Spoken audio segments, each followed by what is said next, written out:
नमस्कार। कहानी संसार में लीजिए सुनिए। विश्वंभर नाथ शर्मा कौशिक की लिखी कहानी फांसी। वाचन स्वर मेरा यानी अनुराग चौधरी का है। रेवती शंकर तथा पंडित कामता प्रसाद में बड़ी घनिष्ठ मित्रता थी।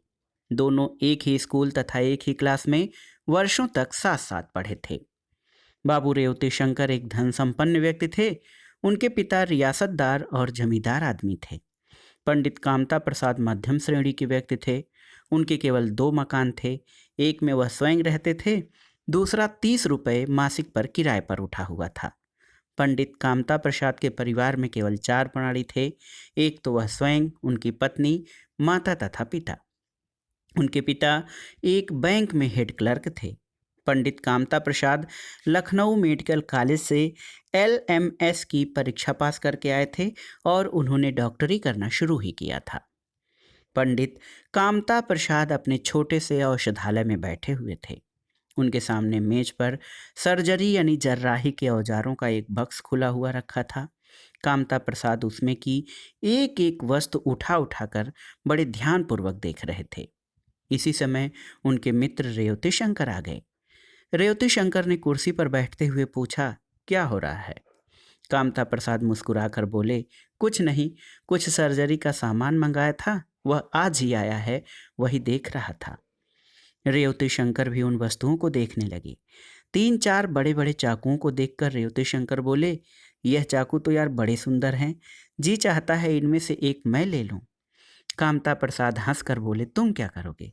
करूँगे क्या, रखे रहूँगा। यह तो चीर फाड़ के काम के हैं। हाँ हाँ, और नहीं तो क्या, इनसे साग भाजी थोड़ी ही कतरी जाएगी। मैंने सोचा कदाचित तुम इसलिए चाहते हो।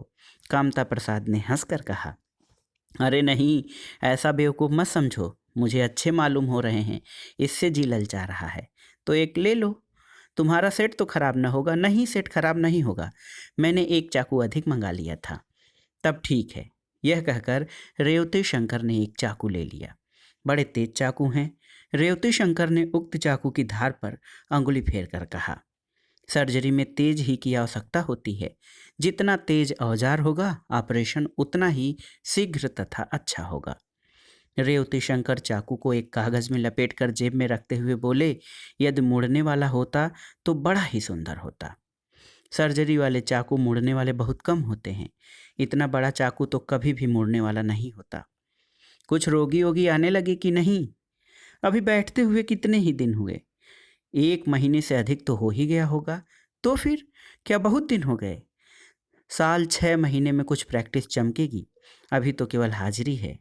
कुछ हर्ज न हो तो आओ चलें घूम आए। मुझे काम ही कौन है, चलो चलें। किधर चलोगे? चलो इधर बाजार की ओर चलें। बाजार की तरफ चल के क्या लोगे? चलना है तो इधर बाहर की ओर चलो, संध्या समय है, खुली वायु का आनंद लें। बस तुम तो वही डॉक्टरी की बातें करने लगे। कौन हम रोगी या दुर्बल हैं? यह शिक्षा आप रोगियों के लिए सुरक्षित रखिए। खुली वायु तो सबके लिए लाभदायक है, इससे रोगी निरोगी की कौन सी बात है। खैर, इस समय बाजार की ओर चलो, फिर देखा जाएगा। अच्छी बात है, जैसी तुम्हारी इच्छा। कामता प्रसाद ने औजारों को बक्स में रख करके अलमारी में रख दिया और नौकर से बोले, रामधन, हम घूमने जाते हैं, तुम 7:30 बजे तक बंद करके चाबी घर पहुंचा देना। यह कहकर कामता प्रसाद ने अपनी टोपी उठाई और रेवती शंकर से बोले, चलो। दोनों व्यक्ति चले और घूमते फिरते चौक पहुंचे। चौक में प्रविष्ट होते ही रेवती शंकर ने कहा, देखिए कितनी रौनक है, जंगल में ये आनंद कहाँ। कामता प्रसाद मुस्कुराकर बोले, निसंदेह जंगल में तो ये भीड़ भाड़ नहीं मिलेगी। आम आदमियों की ही तो रौनक होती है, जहाँ आदमी नहीं वहाँ क्या रौनक हो सकती है। अपनी अपनी रुचि की बात है, किसी को यह पसंद है, किसी को वह। इसी प्रकार की बातें करते हुए दोनों व्यक्ति मंद गति से चले जा रहे थे। हठात रेवती शंकर ने कामता प्रसाद का हाथ दबाकर कहा, जरा ऊपर तो देखो। कामता प्रसाद ने ऊपर दृष्टि उठाई। एक छज्जे पर एक वेश्या बैठी हुई थी। वेश्या युवती तथा अत्यंत सुंदर थी। कामता प्रसाद बोले, यह कौन है? पहले तो इसे कभी नहीं देखा। जान पड़ता है कहीं बाहर से आई है। अच्छा सौंदर्य है। क्या बात है, हजारों में एक है। परंतु किस काम का? क्यों? वेश्या का सौंदर्य तो उस पुष्प के समान है जो देखने में तो बहुत सुंदर है, परंतु नीरस तथा निर्गंध है। अब लगे फिलॉसफी बघारने। इन्हीं बातों से मुझे नफरत है। झूठ थोड़े ही कहता हूँ, रहने दीजिए। बड़े तत्वगत्ता की दुम बने हैं। अच्छा न सही, बोलो चलते हो, 5 मिनट बैठकर चले आएंगे, परिचय हो जाएगा। अजी बस रहने भी दो। तुम्हें हमारी कसम, केवल 5 मिनट के लिए। इस समय जाने तो फिर किसी दिन सही। रेवती शंकर समझ गए कि कामता प्रसाद की इच्छा तो है, पर ऊपर से साधुता दिखावे के लिए अस्वीकार कर रहे हैं। अतएव उन्होंने कहा, फिर का झगड़ा मैं नहीं पालता। तुम जानते हो मेरे जी में जो आता है मैं वो तत्काल करता हूँ। कामता प्रसाद ने कहा, तो ये कौन सी अच्छी बात है? न सही पर स्वभाव तो है। कहा, मानो इस समय टाल जाओ, टालने वाले पर लानत है। उफ़, इतने मुग्ध हो गए। अच्छा, लौटते हुए सही, तब तक जरा और अंधेरा हो जाएगा। हाँ, यह मानी। दोनों व्यक्ति आगे बढ़ गए और आध घंटे तक इधर उधर फिरने के पश्चात लौटे। इस समय तक 7 बज चुके थे और यथेष्ट अंधेरा हो चुका था। जब ये दोनों उक्त मकान के नीचे आए तो ठिठक गए। रेवती शंकर ने एक बार इधर उधर देखा और खट से जीने पे चढ़ गए। कामता प्रसाद ने भी उनका अनुसरण किया। उपरोक्त घटना के पश्चात 1 मास व्यतीत हो गया। रेवती शंकर उक्त वेश्या के यहाँ स्वच्छंदता पूर्वक आने जाने लगे। उनके साथ कामता प्रसाद भी कभी कभी चले जाते थे। एक दिन संध्या समय रेवती शंकर वेश्या के यहाँ पहुंचे। वेश्या ने, जिसका नाम सुंदरबाई था, रेवती शंकर से पूछा, डॉक्टर साहब नहीं आए? हाँ, नहीं आए। वह बहुत कम आते हैं, इसका क्या कारण है?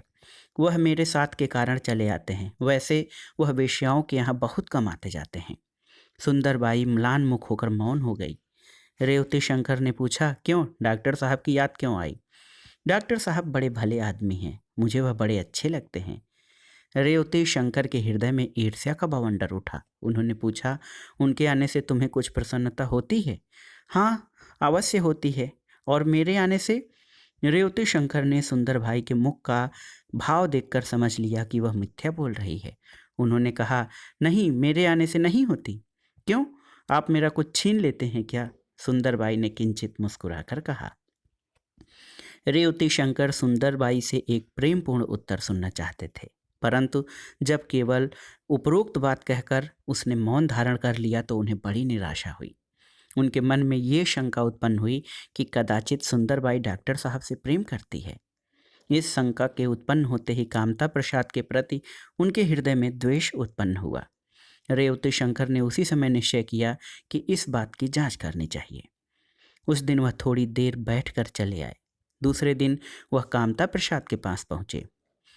उनसे उन्होंने कहा, कल सुंदरबाई तुम्हें याद कर रही थी। कामता प्रसाद ने नेत्र विस्फारित करते हुए मुस्कुराते हुए कहा, मुझे याद कर रही थी? जी हाँ। भला मुझे वह क्यों याद करने लगी? तुम्हारे होते हुए उसका मुझे याद करना आश्चर्य की बात है। रेवती शंकर शुष्क हंसी के साथ बोले, क्यों, मुझ में कौन से लाल टके हैं? लाल क्यों नहीं टके हैं? तुमसे उसे 4 पैसे की आमदनी है, मेरे पास क्या धरा है? तुमने अभी तक उसे 100-200 दे दिए होंगे, मैंने क्या दिया? फिर भी वह तुम्हें याद करती है। इसलिए याद करती होगी कि उनसे कुछ नहीं मिला, कुछ वसूल करना चाहिए। सो यहाँ वह गुड़ ही नहीं जिसे चींटियाँ खाएं। खैर, जो कुछ हो, आज तुम मेरे साथ चलो। क्षमा करो, नहीं, आज तो चलना पड़ेगा। भाई साहब, मेरी इतनी हैसियत नहीं जो वेश्याओं के यहाँ आऊँ जाऊँ। मैं गरीब आदमी हूँ, यह काम तो हमारे जैसे धनी लोगों का है। तो वह कौन सा तुमसे रोकड़ मांगती है? मांगे कैसे? जब कुछ गुंजाइश पावे तब तो मांगे। आपकी तरह मैं रोज आने जाने लगूं तो मुझसे भी सवाल करे। अजी नहीं, यह बात नहीं। अच्छा खैर, आज तो चलो। माफ़ करो, अरे कुछ तो आज जाने से वह तुम्हारी कुर्की न करा लेगी। नहीं, यह बात नहीं। तो फिर वैसे ही जहाँ तक बचूं अच्छा ही है। आज तो चलना ही पड़ेगा। खैर, तुम जिद करते हो तो चला चलूँगा। दोनों सुंदरबाई के मकान पर पहुंचे। डॉक्टर साहब को देखते ही सुंदरबाई का मुख खिल उठा। उसने बड़े प्रेम पूर्वक उनका स्वागत किया। रेवती शंकर सुंदरबाई के व्यवहार को बड़े ध्यानपूर्वक देख रहे थे। सुंदरबाई ने पूछा, डॉक्टर साहब, आप हमसे कुछ नाराज हैं क्या? डॉक्टर साहब ने मुस्कुराकर कहा, नहीं, नाराज होने की कौन सी बात है। तो फिर आते क्यों नहीं? एक तो फुर्सत नहीं मिलती, दूसरे हम गरीबों की पूछ आपके यहाँ कहाँ। सुंदरबाई कुछ लज्जित होकर बोली, नहीं, आपका यह भ्रम है। हम भी आदमी पहचानते हैं। हर एक आदमी से रंडीपन का व्यवहार काम नहीं देता। आप में यह विशेषता हो, मैं कह नहीं सकता, अन्यथा साधारणतया वेश्याओं की यही दशा है कि उनके यहाँ धनी आदमी ही पूछे जाते हैं। नहीं, मेरे संबंध में आप ऐसा कभी न सोचिएगा। खैर, मुझे यह सुनकर प्रसन्नता हुई कि आप में यह दोष नहीं है। जब तक कामता प्रसाद बैठे रहे, तब तक सुंदरबाई उन्हीं से बात करती रही। रेवती शंकर को उसका ये व्यवहार बहुत ही बुरा लगा। 1 घंटे पश्चात कामता प्रसाद बोले, अब मुझे आज्ञा दीजिए। सुंदरबाई ने कहा, आया कीजिए। हाँ, आया करूँगा। यह कहकर रेवती शंकर से बोले, चलते हो? तुम जाओ, मैं जरा देर बैठूंगा। अच्छी बात है, कहकर कामता प्रसाद चल दिए। उनके जाने के पश्चात सुंदरबाई रेवती शंकर से बोली, बड़े शरीफ आदमी हैं। रेवती शंकर रुखाई से बोले, हाँ क्यों नहीं। इसके पश्चात दोनों कुछ देर तक मौन बैठे रहे। तदुपरांत रेवती शंकर सुंदरबाई के कुछ निकट खिसक कर बोले, सुंदरबाई, मैं तुमसे कितना प्रेम करता हूँ, यह शायद अभी तुम्हें मालूम नहीं हुआ। सुंदरबाई ने कहा, यह आपकी कृपा है। रेवती शंकर ने मुंह बनाकर कहा, केवल इसके कहने से मुझे संतोष नहीं हो सकता। प्रेम सदैव प्रतिदान चाहता होगा। मुझे तो अभी तक इसका अनुभव नहीं हुआ, अब होना चाहिए। अपने बस की बात थोड़े ही है। मैं तुम्हारी प्रत्येक अभिलाषा, प्रत्येक इच्छा पूर्ण करने को तत्पर रहता हूँ, फिर भी तुम्हें मेरे प्रेम पर संदेह है। न मुझे संदेह है और न विश्वास। आप मेरी खातिर करते हैं तो मैं भी आपकी खातिर करती हूँ। केवल खातिर करने से मुझे संतोष नहीं हो सकता। मैं चाहता हूँ कि जैसे मैं तुमसे प्रेम करता हूँ, वैसे ही तुम भी मुझसे प्रेम करो। यह तो मेरे बस की बात नहीं है। होना चाहिए तो सब कुछ, पर जब हो तब ना। वैसे यदि हमारे पेशे की बात पूछिए तो हम हर आदमी से यही कहती हैं कि हम जितना तुमसे प्रेम करती हैं उतना किसी से भी नहीं। परंतु मेरा यह दस्तूर नहीं। मैं तो साफ बात कहती हूँ। आप हमारे ऊपर पैसा खर्च करते हैं, हम उसका बदला दूसरे रूप में चुका देती हैं। झगड़ा तय है। रही प्रेम और मोहब्बत की बात, सो यह बात हृदय से संबंध रखती है। आपका जोर हमारे शरीर पर है, हृदय पर नहीं। रेवती शंकर चुप हो गए। उन्होंने मन में सोचा, यह निश्चय ही कामता प्रसाद से प्रेम करती है, तभी ऐसी स्पष्ट बातें करती है। यह विचार आते ही उनके हृदय में कामता प्रसाद के प्रति हिंसा का भाव उत्पन्न हुआ। उन्होंने कुछ देर पश्चात कहा, शायद तुम्हें आज तक किसी से प्रेम नहीं हुआ। सुंदर हंसकर बोली, यदि प्रेम हुआ होता तो हम इस तरह बाजार में बैठी होती। आप बच्चों की सी बातें करते हैं। हमारे पेशे से और प्रेम से बैर है। जो जिससे प्रेम करता है वह उसी का होकर रहता है। रेवती शंकर को सुंदरबाई के इस उत्तर पर यद्यप विश्वास नहीं हुआ, परंतु कुछ सांत्वना अवश्य मिली। उन्होंने कहा, खैर मुझसे तो तुम्हें प्रेम करना ही पड़ेगा। सुंदरबाई ने मुस्कुराकर कहा, यदि करना पड़ेगा तो करूंगी, पर जब करूंगी तो हृदय की प्रेरणा से। जबरदस्ती कोई किसी से प्रेम नहीं करा सकता। एक दिन सुंदरबाई की माता को हैजा हो गया। सुंदरबाई ने कामता प्रसाद को बुलवाया। कामता प्रसाद ने बड़े परिश्रम से उसे अच्छा किया। चलते समय सुंदरबाई ने उन्हें फीस देनी चाहिए। कामता प्रसाद ने फीस लेना अस्वीकार करते हुए कहा, मैं इतनी बार तुम्हारे यहाँ आया, पान इलायची खाता रहा, गाना सुनता रहा, मैंने तुम्हें क्या दिया, इसलिए मैं तुमसे फीस नहीं ले सकता। उस दिन से कामता प्रसाद का आदर और भी अधिक होने लगा। इधर ज्यों-ज्यों कामता प्रसाद का आदर सम्मान बढ़ता जाता था, त्यों-त्यों रेवती शंकर जल भुनकर राख होते जा रहे थे। वह सोचते थे, मैं इतना रुपया पैसा खर्च करता हूँ, पर मेरा इतना आदर नहीं होता जितना कामता प्रसाद का होता है। मेरे जाने पर भी यद्यपि वह मुस्कुराकर मेरा स्वागत करती है, पर वह बात नहीं रहती, मुँह से वह कुछ खींची सी रहती है। यह बात वास्तव में सत्य थी। सुंदरबाई रेवती शंकर से खींची रहती थी। इसके 2 कारण थे। एक तो रेवती शंकर उसे पसंद नहीं था, इस कारण स्वाभाविक खिंचाव था। दूसरे व्यवसाय नीति के कारण भी कुछ खिंचाव था। सुंदरबाई को अपने रूप यौवन पर इतना गर्व तथा विश्वास था कि वह उन लोगों से जो उस पर मुग्ध होते थे कुछ खींचे रहने में ही अधिक लाभ समझती थी। रेवती शंकर के संबंध में उसकी यह नीति सर्वथा लाभप्रद निकली। रेवती शंकर उसे प्रसन्न करने और उसको अपने ऊपर कृपालु बनाने के लिए, केवल कृपालु बनाने के लिए ही नहीं, वरन अपने प्रति उसके हृदय में प्रेम उत्पन्न करने के लिए, उसकी प्रत्येक आज्ञा शिरोधार्य करने के लिए प्रस्तुत रहते थे। इसके परिणाम स्वरूप सुंदरबाई को उनसे यथेष्ट आय थी। कामता प्रसाद के प्रति सुंदरबाई का व्यवहार इसके सर्वथा प्रतिकूल था। सुंदरबाई तो पहले से ही कामता प्रसाद के सरल स्वभाव, भलमनसाहत, व्यवहार कुशलता, स्पष्टवादिता आदि गुणों पर मुग्ध थी। कामता प्रसाद सुंदर भी यथेष्ट थे। उनका पुरुष सौंदर्य रेवती शंकर से सैकड़ों गुना अच्छा था। परंतु सबसे अधिक जिस बात ने सुंदरबाई पर प्रभाव डाला वह उसके रूप यौवन के प्रति कामता प्रसाद की निस्पृहता थी। कामता प्रसाद के किसी हाव भाव से यह कभी प्रकट न हुआ कि वो सुंदरबाई पर मुग्ध हैं। सुंदरबाई के लिए यह एक नवीन और अद्भुत बात थी। आज तक जितने पुरुष उसके पास आए वे सब उसकी रूप ज्योति पर पतंगे की भांति गिरे। अन्य पुरुषों के समक्ष वह अपनी श्रेष्ठता अनुभव करती थी, परंतु कामता प्रसाद के समक्ष उसे अपनी श्रेष्ठता का अनुभव न होकर उन्हीं की श्रेष्ठता का अनुभव होता था। श्रेष्ठता सदैव प्रशंसा और आदर प्राप्त करती है। यही कारण था कि सुंदरबाई का व्यवहार कामता प्रसाद के साथ निष्कपट तथा स्नेहपूर्ण था। इधर रेवती शंकर सुंदरबाई के प्रेम में प्रेमोन्मत्त हो रहे थे। वह यह चाहते थे कि उनके होते हुए सुंदरबाई किसी भी पुरुष की ओर न देखे। इधर सुंदरबाई की यह दशा थी कि जब भी कामता प्रसाद कई दिनों तक उसके यहाँ न पहुँचते तो वह अस्वस्थ होने का बहाना करके उन्हें बुलवाती थी। उस समय कामता प्रसाद को केवल अपने व्यवसाय की दृष्टि से उसके यहाँ जाना ही पड़ता था।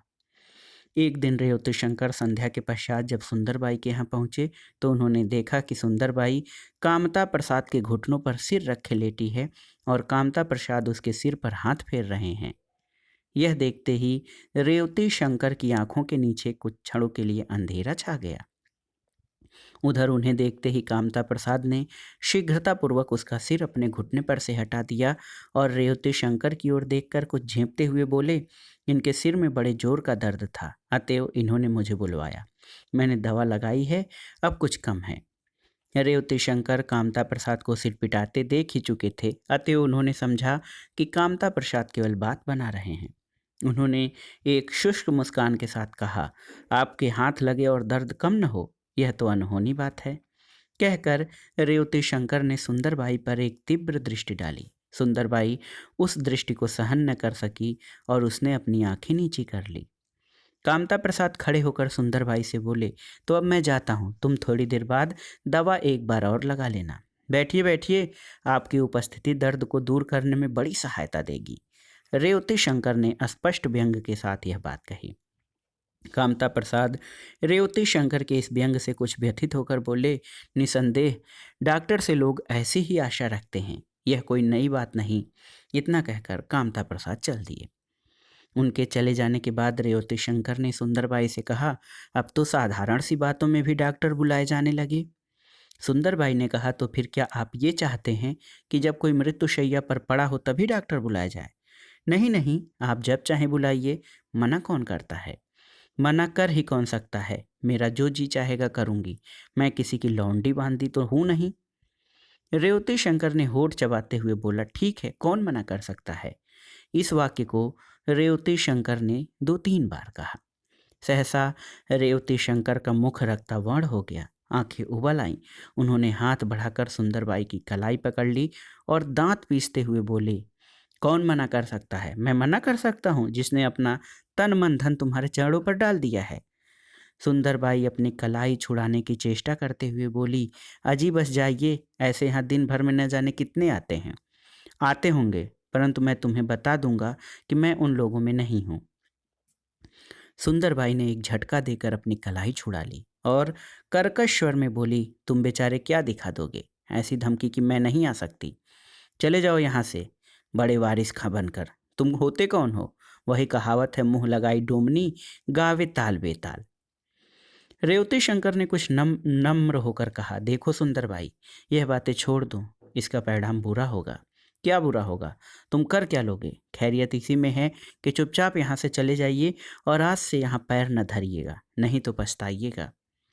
रेवती शंकर अप्रतिभ होकर बोले, अच्छा ये बात है? जी हाँ, यही बात है। मैं आपकी विवाहिता नहीं हूँ, ये बातें वही सहेगी, मैं नहीं सह सकती। अच्छे आए, हम लोग ऐसे किसी एक की होकर रहें तो बस हो चुका। रेवती शंकर कुछ क्षणों तक चुपचाप बैठे होठ चबाते रहे। तत्पश्चात एकदम से उठकर खड़े हो गए और बोले, अच्छी बात है, देखा जाएगा। इतना कहकर रेवती शंकर चल गए। उपरोक्त घटना के 1 सप्ताह बाद एक दिन प्रातः शौचादि से निवृत्त होकर कामता प्रसाद चाय पी रहे थे। उसी समय सहसा पुलिस ने उनका घर घेर लिया। एक सब इंस्पेक्टर उनके घर में घुस आया। उसने आते ही कामता प्रसाद से पूछा, डॉक्टर कामता प्रसाद आप ही हैं? कामता प्रसाद ने विस्मित होकर कहा, हाँ मैं ही हूँ, कहिए। सब इंस्पेक्टर ने कहा, मैं आपको सुंदरबाई का खून करने के जुर्म में गिरफ्तार करता हूँ। कामता प्रसाद हतबुद्धि होकर बोले, सुंदरबाई का खून? कामता प्रसाद केवल इतना ही कह पाए, आगे उनके मुंह से एक शब्द भी न निकला। सब इंस्पेक्टर ने एक कांस्टेबल से कहा, लगाओ हथकड़ी। इसके पश्चात इंस्पेक्टर ने उस कमरे की तलाशी ली और एक कोट तथा कमीज बरामद की।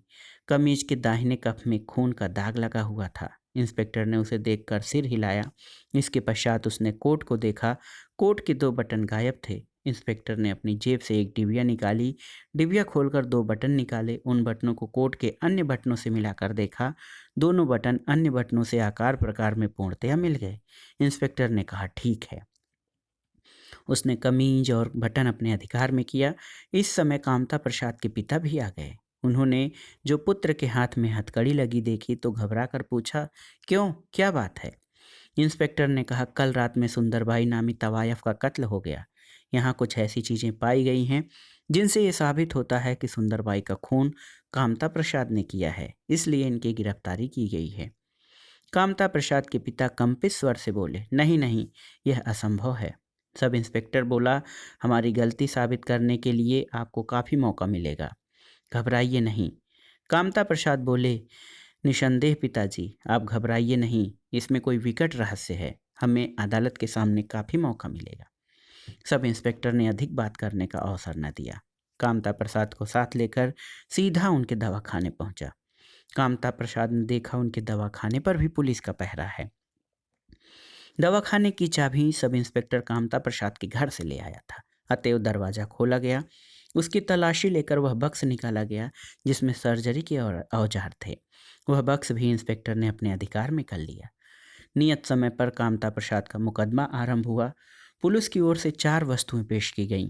एक तो वह चाकू जिससे खून किया गया था, कामता प्रसाद का कोट कमीज, एक रुमाल खून से रंगा हुआ। सरकारी वकील ने अदालत को वे दोनों बटन दिखाए। ये बटन जिस कमरे में खून हुआ था उसमें पाए गए थे और दोनों कामता प्रसाद के कोट के बटनों से मिलते जुलते थे। रुमाल पर उनका नाम ही कढ़ा हुआ था।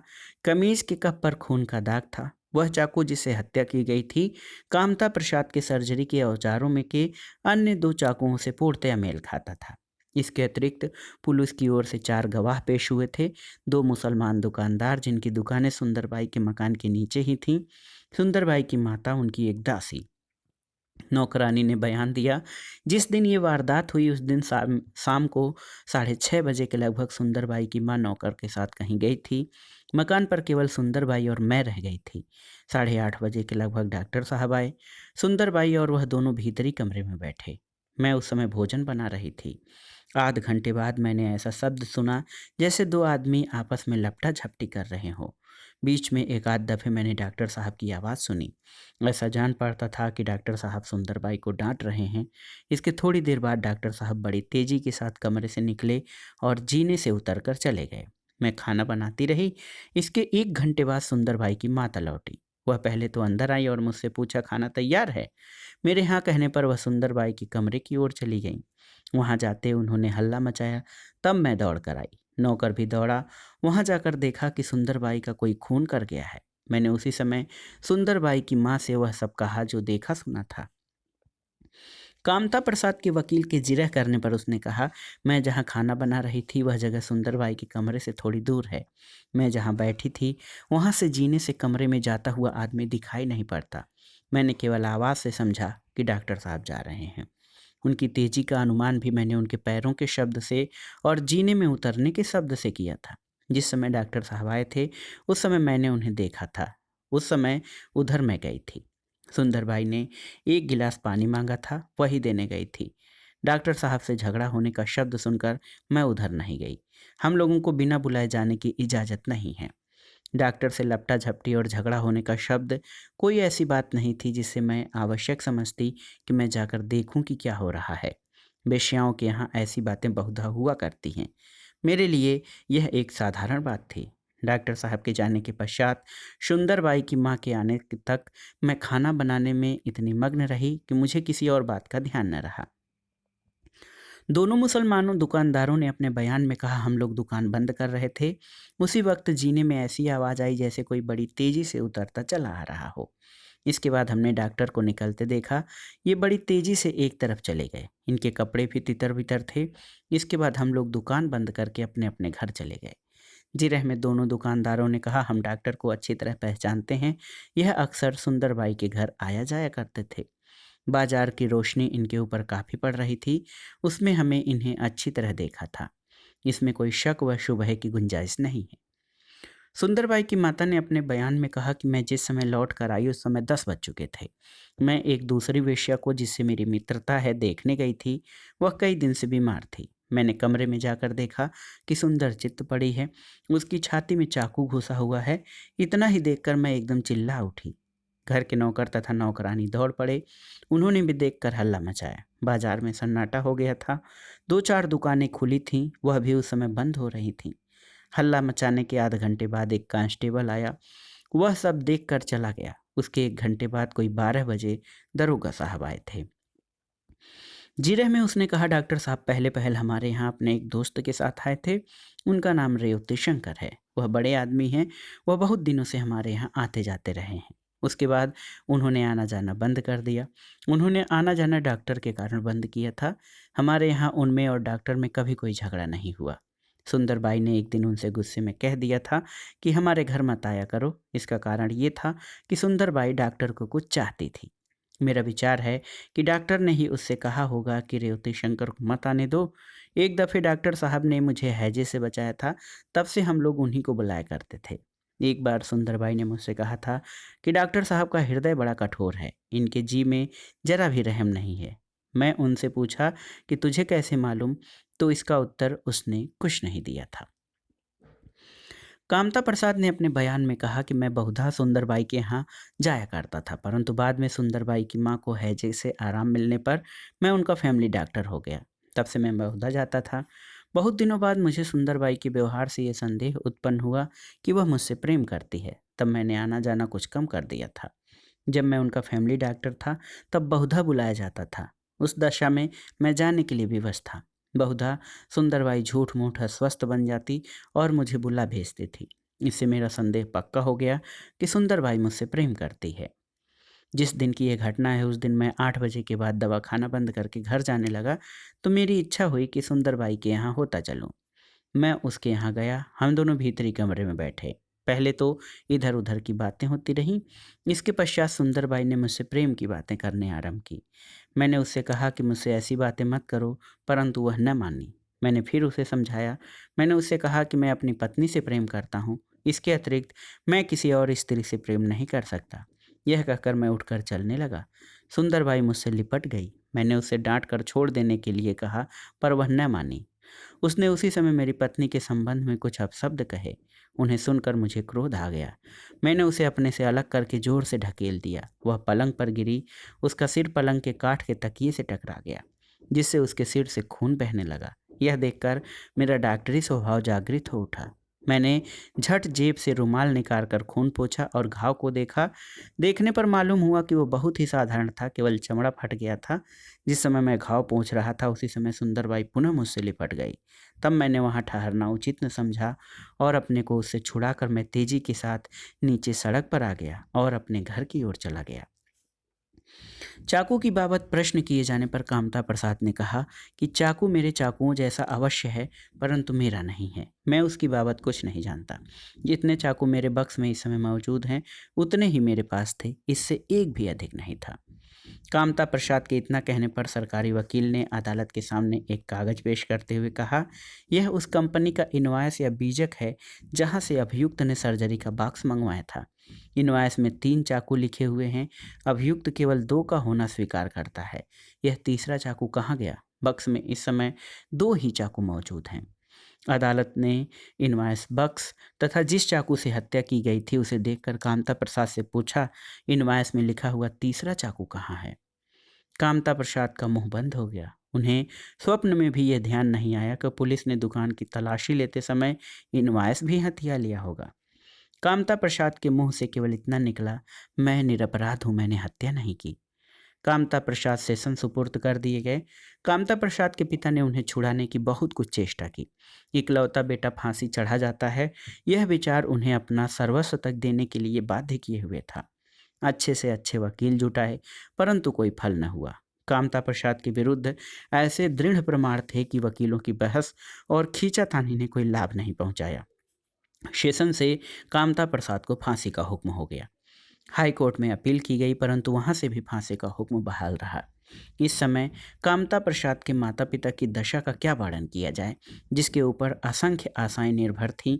जो उनके बुढ़ापे का स्तंभ था, वह आज उनसे छीना जा रहा है और सदैव के लिए। उनका घर इस समय शमशान तुल्य हो रहा था। कामता प्रसाद की युवती पत्नी, जिसने यौवन में पदार्पण किया था, रोते रोते विक्षिप्त हो गई थी। और क्यों न होती, ऐसे योग्य, सुंदर, कमाऊ और प्राणों से अधिक प्यारे पति को आंखों के सामने असमय और जबरदस्ती मौत के मुंह में ढकेला जाता हुआ देखकर कौन पत्नी अपने हृदय को वश में रख सकती है। फांसी होने के 2 दिवस पहले कामता प्रसाद के माता पिता और उनकी पत्नी उनसे मिलने गई थी। उस समय का वर्णन करना असंभव है।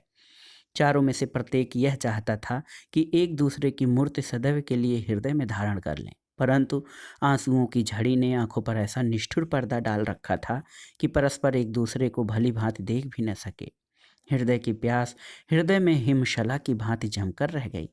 माता पुत्र को छाती से लगाकर इतना रोई कि बेहोश सी हो गई। उसके बैन सुनकर पाषाण की छाती भी फटती जाती थी। हाय मेरे लाल, मैंने कैसे कैसे दुख उठाकर तुझे पाला था। हाय, क्या इसी दिन के लिए पाला था। अरे चाहे मुझे फांसी दे दो, पर मेरे लाल को छोड़ दो। हाय, मेरा इकलौता बच्चा है, यह मेरी आंखों का तारा, बुढ़ापे का सहारा है। क्या सरकार के घर में दया नहीं है? क्या लाट साहब के कोई बाल बच्चा नहीं है? अरे कोई मुझे उनके सामने पहुंचा दो, मैं अपने आंसुओं से उनका कलेजा पसीज डालूंगी। अरे मेरा हाथी सा बच्चा कसाई लिए जाते हैं, अरे कोई ईश्वर के लिए इसे छुड़ाओ। हाय, मेरा बच्चा जवानी का कोई सुख न देख पाया। हाय, जैसा आया था वैसा ही चला जाता है। इस अभागी बच्ची पुत्र वधू की उम्र कैसे टेर होगी। अरे राम, तुम इतने निष्ठुर क्यों से हो गए? तुम इतने क्यों रूठ गए? मैंने पाप किए थे तो मुझे नरक में भेज देते, मेरा बच्चा क्यों छीन लिए जाते हो? अरे कलेजे में आग लगी है, इसे कोई बुझाओ। कहाँ तक लिखा जाए, वह इसी तरह की बातों से सुनने वालों के हृदय विदीर्ण कर रही थी। जेलर भी रुमाल से आंखें पोंछ रहा था। पिता सिर झुकाए चुपचाप खड़े थे, परंतु जिस स्थान पर खड़े थे वह स्थान आंसुओं से तर हो गया था। और कामता प्रसाद की पत्नी, वह बेचारी लज्जा के मारे कुछ बोल नहीं सकती थी। उसके हृदय की आग ऊपर फूट निकलने का मार्ग न पाकर भीतर ही भीतर कलेजे में फैल तन मन भस्म किए डाल रही थी। अंत में जब न रहा गया, तब भीतरी आग की गर्मी सहन शक्ति की सीमा पार गई, तो लज्जा को तिलांजलि देकर वह एकदम दौड़ पड़ी और पति की छाती से चिपक गई। हाय मेरे प्राण, मुझे छोड़कर कहाँ जाते हो? केवल यह वाक्य उसके मुख से निकला। उसके पश्चात वह बेहोश हो गई। उस बेहोशी की दशा में उसे वहां से हटा दिया गया। कामता प्रसाद की आंखों से भी आंसुओं की धारा बह रही थी, परंतु मुंह बंद था। मुंह से कोई शब्द न निकले। इसके लिए उन्होंने अपने नीचे के होंठ इतने जोर से दाबे कि खून बहने लगा। समय अधिक हो जाने के कारण जेलर ने भेंट की समाप्ति चाही, परंतु कामता प्रसाद के पिता ने कहा, कृपा कर 5 मिनट तो और दीजिए, अब तो सदैव के लिए अलग होते हैं। जेलर ने कहा, मेरा वश चले तो मैं आप लोगों को कभी भी अलग न करूं, नियम से विवश हूं, खैर 5 मिनट और सही। कामता प्रसाद की माता और पत्नी दोनों बेहोश हो जाने के कारण हटा दी गई थी। केवल उनके पिता रह गए थे। कामता प्रसाद ने कहा, पिताजी, यह तो आपको विश्वास ही है कि मैं निर्दोष हूँ। पिता ने कहा, क्या कहूँ बेटा, मेरे लिए तू सदैव निर्दोष था। कामता प्रसाद ने कहा, मैं केवल कुसंगत का शिकार हो गया। कुसंगत में पड़कर न मैं वेश्या के घर जाता, न यह नौबत पहुंचती। खैर, भाग्य में यही बदा था, परंतु इतना मुझे विश्वास हो गया कि समाज न्याय की ओट में अन्याय भी करता रहता है। न्याय के नियमों को इतना अधिक महत्व दिया जाता है कि वह अन्याय की सीमा तक पहुंच जाता है। उन नियमों के लिए मनुष्य की सज्जनता, सच्चरित्रता, उसकी नेक नियति का कोई मूल्य नहीं है। बड़े से बड़े आदमी अच्छे मनुष्य के साथ उसकी क्षणिक कमजोरी के लिए भी वैसा व्यवहार करते हैं जैसा कि एक अभ्यस्त अपराधी के साथ। यह न्याय है। यह वह न्याय है जिसके आंखें और कान हैं, परंतु मस्तिष्क नहीं है। केवल 2-4 व्यक्तियों के कह देने से और मेरी कुछ वस्तुओं को हत्या स्थल पर देखकर ही न्याय के ठेकेदार मुझे फांसी पर लटकाए दे रहे हैं। ईश्वर ऐसे न्याय से समाज की रक्षा करे। खैर, अब एक प्रार्थना ये है कि जरा रेवती शंकर को मेरे पास भेज देना, उससे भी मिल लूं। यदि उससे भेंट न होगी तो मेरी आत्मा को शांति न मिलेगी। दूसरे दिन रेवती शंकर भी पहुंचा। रेवती शंकर से बात करते समय कामता प्रसाद ने सबको हटा दिया। जब एकांत हुआ तो कामता प्रसाद ने रेवती शंकर की आंखों में आंखें मिलाकर कहा, रेवती शंकर, जानते हो मैं किस लिए फांसी पर चढ़ रहा हूँ? इतना सुनते ही रेवती शंकर का शरीर कांपने लगा। वह आंखें नीची करके बोला ही नहीं। कामता प्रसाद ने उसका मुंह ऊपर करके कहा, मेरी ओर देखो, घबराओ नहीं। मैं केवल इसलिए फांसी पर चढ़ रहा हूँ कि मैंने तुम्हें बचाने की चेष्टा की थी। मैंने अदालत से ये नहीं कहा कि वह तीसरा चाकू कहाँ गया, यद्यपि मुझे याद था कि वह चाकू तुम ले गए थे। मैंने ये भी नहीं कहा कि सुंदरबाई से मेरे कारण तुम्हारा कई बार झगड़ा हुआ। तुमने उसे धमकी भी दी थी। रेवती शंकर, मैंने तुम्हें फंसा या तुम्हारे ऊपर संदेह उत्पन्न करके अपने प्राण बचाना कायरता और मित्रता के प्रति विश्वासघात समझा। यदि मैं पहले ही यह कह देता कि तीसरा चाकू तुम ले गए थे, तो वह इनवाइश की शहादत, जो मेरे लिए मौत का फंदा हो गई, कभी उत्पन्न न होती। यह मैं मानता हूँ कि मेरे केवल इतना कह देने से कि चाकू तुम ले गए थे, मैं मुक्त न हो जाता। मेरे विरुद्ध अन्य बातें भी थीं, परंतु फिर भी मैं ऐसी परिस्थिति उत्पन्न करता जिससे यह संभव था कि मैं छूट जाता। परंतु मेरे छूटने का अर्थ था तुम्हारा फंसना। न्याय तो एक बलिदान लेता ही, मेरा न लेता तुम्हारा लेता। हम दो के अतिरिक्त तीसरे की गुंजाइश नहीं थी, इसलिए मैं तुम्हारे संबंध में मौन ही रहा। खैर, जो हुआ सो हुआ, पर अब इतना तो बता दो कि मेरा विचार ठीक है या नहीं। रेवती शंकर कुछ क्षणों तक कामता प्रसाद की ओर देखता रहा। तत्पश्चात उसने आंखें नीची कर ली और गर्दन झुकाए हुए, कांपते हुए पैरों से पीटे हुए कुत्ते की भांति कामता प्रसाद के सामने से हटाया। कामता प्रसाद ने किंचित मुस्कुराते हुए उस पर जो दृष्टि डाली, वह दृष्टि थी एक महात्मा दया के योग्य एक पापी पर डालता है। कामता प्रसाद को फांसी दे दी गई। फांसी के 1 सप्ताह पश्चात रेवती शंकर ने विष खाकर आत्महत्या कर ली। उसके कमरे में एक बंद लिफाफा पाया गया। उस लिफाफे में से एक पत्र निकला। वह पत्र किसी के नाम नहीं था, केवल साधारण रूप में लिखा गया था। उसमें लिखा था, सुंदरबाई की हत्या कामता प्रसाद ने नहीं, मैंने की थी। सुंदरबाई ने मेरे प्रेम को ठुकराया था, मेरा हृदय छीनकर दुत्कारा था। इसके लिए मैं उसे कभी क्षमा नहीं कर सकता था। मैं उसके प्रेम में पागल था। उसके बिना संसार मेरे लिए शून्य था। जिस दिन उसने मुझे अपने घर आने से रोक दिया था, उस दिन से मैं विक्षिप्त सा हो गया। मैं इस चिंता में रहने लगा, या तो उसे अपना बनाकर छोड़ूं या फिर उसे दूसरों के लिए इस संसार में न रहने दूं। मैं उसके मकान का चक्कर काटता था, पर उस दशा में भी मुझ में इतना आत्मगौरव था कि मैं उसके मकान पर नहीं गया। जिस दिन मैंने उसकी हत्या की, उस दिन रात को 9 बजे लगभग मैं टहलता हुआ उसके मकान के नीचे से निकला, इस अभिप्राय से कि कदाचित उसकी एक झलक देखने को मिल जाए। मैं उसके मकान से सामने जरा हट के खड़ा हो गया। मुझे खड़े हुए कुछ क्षण हुए थे कि कामता प्रसाद उसके मकान से उतरे। उनका वेश देखकर मेरी आंखों में खून उतर आया। उनके अस्त व्यस्त कपड़ों से मैंने कुछ और ही समझा। उस विचार के आते ही मेरे शरीर में आग लग गई। मुझे कामता प्रसाद पर जरा भी क्रोध नहीं आया, क्योंकि मैं जानता था कि उन्हें सुंदरबाई की जरा भी परवाह नहीं। मुझे क्रोध सुंदरबाई पर आया, वही उनसे प्रेम करती थी। मैं अपने को संभाल न सका और बिना परिणाम सोचे चुपचाप चोर की तरह सुंदरबाई के कोठे पर चढ़ गया। ऊपर जाकर मैं बहुत ही दबे पांव सुंदरबाई के कमरे में पहुंचा। सुंदरबाई उस समय पलंग पर लेटी हुई थी। उसके शरीर के कपड़े अस्त व्यस्त थे। यह देखकर मैं क्रोधोन्मत्त हो गया। मैंने जाते ही एकदम से उसका मुंह दाब लिया, जिससे वह हल्ला न मचा सके। मेरे पास एक चाकू था। यह मैंने कामता प्रसाद से उस समय मांग लिया था, जबकि उसका सर्जरी का सेट आया था। उस सेट का एक चाकू मुझे बहुत पसंद आया था, वह मैंने उनसे मांग लिया। यह चाकू मुझे इतना पसंद था कि मैं उसे हर समय अपने पास रखता था। वह चाकू निकालकर मैंने उसकी छाती में घुसेड़ दिया। मैं उसका मुंह दाबे था, जिससे वह चिल्ला न सकी। जब वह ठंडी हो गई तो मैं उसी प्रकार चुपचाप उतरकर अपने घर चला आया। मुझे किसी ने नहीं देखा था। बाजार की अधिकांश दुकानें उस समय बंद हो चुकी थी।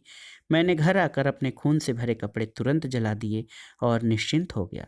जब मुझे ये पता चला कि कामता प्रसाद फंस गए तो मुझे बहुत दुख हुआ। मैंने उस समय ये नहीं सोचा था कि हत्या का संदेह किस पर पड़ेगा। मित्र के फंसने पर मुझे कितना पश्चाताप और कितना दुख हुआ उसे मैं ही जानता हूँ, परंतु मृत्यु का भय, फांसी पर लटकने के भयानक विचार ने मुझे इतना कायर बना दिया कि मैं अपना अपराध स्वीकार करके कामता प्रसाद को न बचा सका।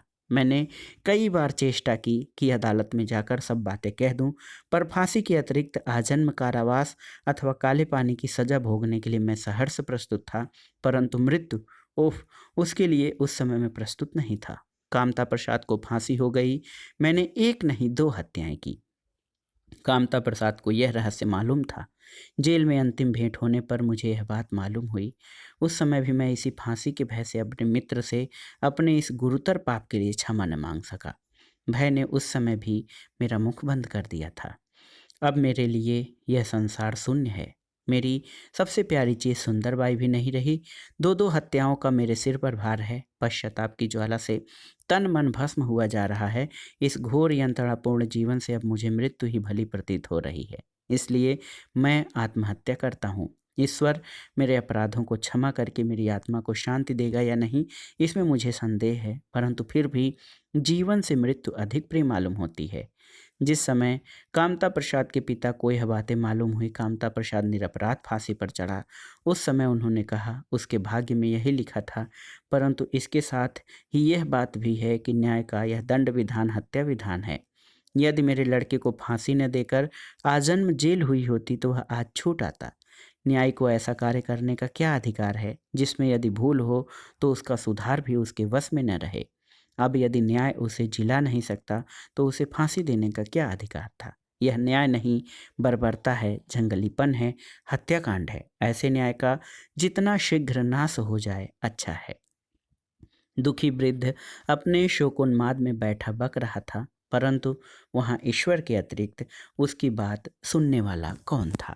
तो दोस्तों, ये थी विश्वंभर नाथ शर्मा कौशिक की लिखी कहानी फांसी। ये कहानी एक और तो मित्रता के जो है आपसी विश्वास को कैसे एक व्यक्ति धोखा देकर मित्रता की तिलांजलि देता है, और दूसरी तरफ इसमें न्याय व्यवस्था पर न्याय व्यवस्था की आलोचना की गई है कि कैसे बिना जांचे परखे, बिना संपूर्ण तथ्यों का संज्ञान लिए एक निरपराध व्यक्ति को फांसी के फंदे पर लटका दिया जाता है। ये कहानी बहुत ही भावपूर्ण और मर्माहत करने वाली थी। कहानी आपको कैसी लगी हमें कमेंट बॉक्स में ज़रूर बताइएगा। कहानी सुनने के लिए धन्यवाद। नमस्कार।